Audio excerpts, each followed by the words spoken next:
bienvenue sur les bêtises de Choc-Miel. Alors aujourd'hui je vous propose une recette de caviar d'aubergine, donc une recette très fraîche, à savourer donc sur des petits toasts grillés ou pas, ça c'est vous qui voyez.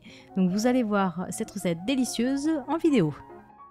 Alors vous allez commencer cette recette avec l'aubergine, donc vous la rincez sous l'eau fraîche, vous retirez les deux extrémités, vous la coupez en deux, vous la placez sur une feuille d'aluminium sur la plaque du four et là vous allez faire des stries donc assez profondes, vous entaillez bien la chair et ensuite vous allez placer de l'huile d'olive, donc généreusement, voilà, soit vous le faites avec une cuillère à soupe ou avec un pinceau ou vous la versez directement dessus.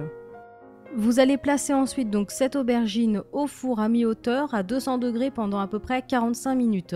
Donc il faut qu'à la sortie du four ce soit vraiment bien grillé, il faut que la chair elle soit très tendre, sinon ça fonctionnera pas.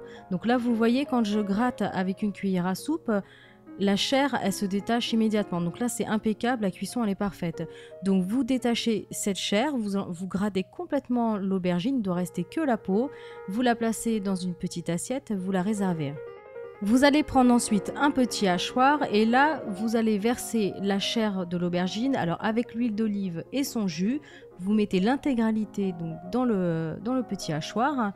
Ensuite vous allez ajouter une demi-gousse d'ail. Alors pour la gousse d'ail, vous pensez bien à retirer le petit germe vert parce que c'est la partie qui est indigeste, donc c'est pas terrible. Et ensuite tout simplement vous allez le presser donc avec un presse-ail.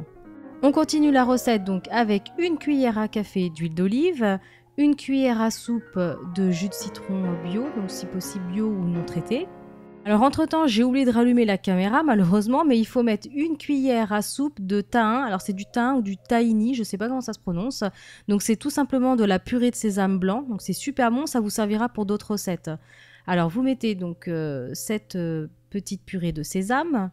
On ajoute ensuite donc du sel et du poivre et ensuite vous hachez cette préparation. Donc voilà, une fois que c'est terminé, ça vous donne une belle purée avec une belle couleur, une belle consistance. Donc vous la placez dans un petit ramequin, enfin une boîte hermétique, au moins 2 heures au frigo et l'idéal c'est toute la nuit. Voilà, donc recette terminée, donc dégustez-la surtout bien fraîche à la sortie du frigo avec n'importe quel pain, des petits toasts, grillés ou pas grillés, c'est super bon, vous allez vous régaler. Eh bien, je vous souhaite une bonne recette, un bon appétit. Comme d'habitude, les proportions sont sur YouTube, mais aussi sur Facebook en cherchant Choc-Miel. Et moi, je vous dis à très bientôt pour de nouvelles recettes.